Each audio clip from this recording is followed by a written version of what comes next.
प्रेरितों के काम। अध्याय 8। उसी दिन यरूशलेम की कलीसिया पर बड़ा उपद्रव होने लगा और प्रेरितों को छोड़ सब के सब यहूदिया और सामरिया देशों में तितर बितर हो गए। और भक्तों ने स्तिफनुस को कब्र में रखा और उसके लिए बड़ा विलाप किया। शाऊल कलीसिया को उजाड़ रहा था और घर घर घुसकर पुरुषों और स्त्रियों को घसीट कर बंदी गृह में डालता था। जो तितर बितर हुए थे वे सुसमाचार सुनाते हुए फिरे। और फिलिप्पुस सामरिया नगर में जाकर लोगों में मसीह का प्रचार करने लगा। और जो बातें फिलिप्पुस ने कही उन्हें लोगों ने सुनकर और जो चिन्ह वह दिखाता था उन्हें देख कर एकचित होकर मन लगाया, क्योंकि बहुतों में से अशुद्ध आत्माएं बड़े शब्द से चिल्लाती हुई निकल गई और बहुत से झोले के मारे हुए और लंगड़े भी अच्छे किए गए और उस नगर में बड़ा आनंद हुआ। इससे पहले उस नगर में शमौन नाम एक मनुष्य था जो टोना करके सामरिया के लोगों को चकित करता और अपने आप को कोई बड़ा पुरुष बनाता या और सब छोटे से बड़े तक उसे मान कर कहते थे कि यह मनुष्य परमेश्वर की वह शक्ति है जो महान कहलाती है।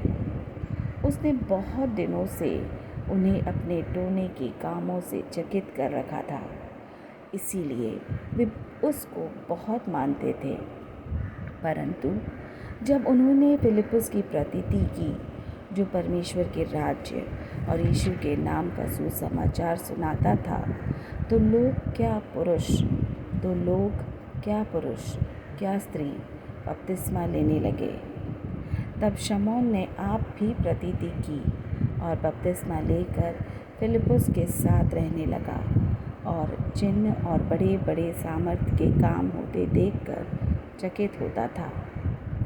जब प्रेरितों ने जो यरूशलेम में थे सुना कि सामरियों ने परमेश्वर का वचन मान लिया है, तो पतरस और यूहन्ना को उनके पास भेजा और उन्होंने जाकर उनके लिए प्रार्थना की कि पवित्र आत्मा पाए, क्योंकि वह अब तक उनमें से किसी पर ना उतरा था।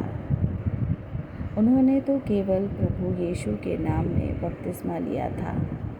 तब उन्होंने उन पर हाथ रखे और उन्होंने पवित्र आत्मा पाया। जब शमौन ने देखा कि प्रेरितों के हाथ रखने से पवित्र आत्मा दिया जाता है, तो उनके पास रुपए लाकर कहा कि यह अधिकार मुझे भी दो कि जिस किसी पर हाथ रखूं वह पवित्र आत्मा पाए। पतरस ने उससे कहा, तेरे रुपयों तेरे साथ नाश हो, क्योंकि तूने परमेश्वर का दान रुपयों से मोल लेने का विचार किया।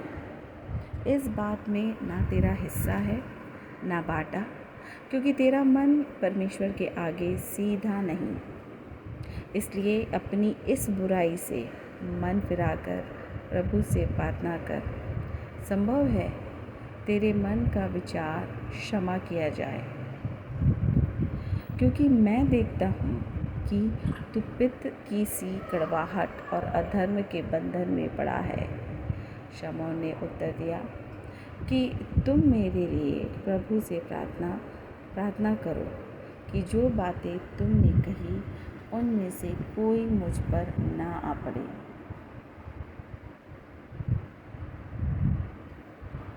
सो वे गवाही देकर और प्रभु का वचन सुनाकर यरूशलेम को लौट गए और सामरियों के बहुत गांवों में सुसमाचार करते गए।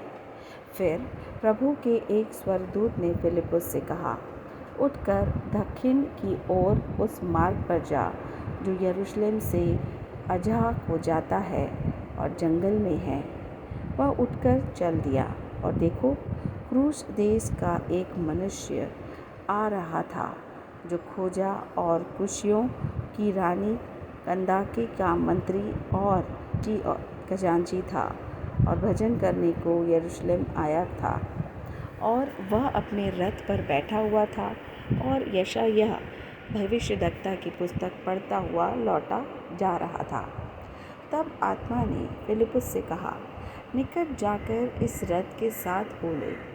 फिलिप्पुस ने उस ओर दौड़कर उसे यशायाह भविष्यद्वक्ता की पुस्तक पढ़ते हुए सुना और पूछा कि तू जो पढ़ रहा है क्या उसे समझता भी है? उसने कहा, जब तक कोई मुझे ना समझाए तो मैं क्यों कर समझूं? और उसने फिलिप्पुस से विनती की कि चढ़कर मेरे पास बैठ। पवित्र शास्त्र का जो अब अध्याय वह पढ़ रहा था वह यह था कि वह भेड़ की नाई वध होने को पहुंचाया गया और जैसा मेमना अपने ऊन कतरने वालों के समाने चुपचाप रहता है, वैसे ही उसने भी अपना मुंह न खोला। उसकी दीनता में उसका न्याय होने नहीं पाया और उसके समय के लोगों का वर्णन कौन करेगा, क्योंकि पृथ्वी से उसका प्राण उठाया जाता है। इस पर खोजे ने फिलिप्पुस से पूछा, मैं तुझसे विनती करता हूँ, यह बात कि भविष्यद्वक्ता यह किस विषय में कहता है? तब फिलिप्पुस ने अपना मुंह खोला और इसी शास्त्र से आरंभ करके उसे यीशु का समाचार सुनाया। मार्ग में चलते चलते वे किसी जल की जगह पहुँचे। तब खोजे ने कहा, देख, यहाँ जल है, अब मुझे बपतिस्मा लेने में क्या रोक है? फिलिप्पुस ने कहा, यदि तू सारे मन से विश्वास करता है तो हो सकता है। उसने उत्तर दिया, मैं विश्वास करता हूँ कि यीशु मसीह परमेश्वर का पुत्र है। रथ खड़ा करने की आज्ञा दी और फिलिप्पुस और खोजा दोनों जल में उतर पड़े और उसने उसे बपतिस्मा दिया। तब जब वे जल में से निकलकर ऊपर आए तो प्रभु का आत्मा फिलिप्पुस को उठा ले गया, जो खोजे ने उसे फिर न देखा और वह आनंद करता हुआ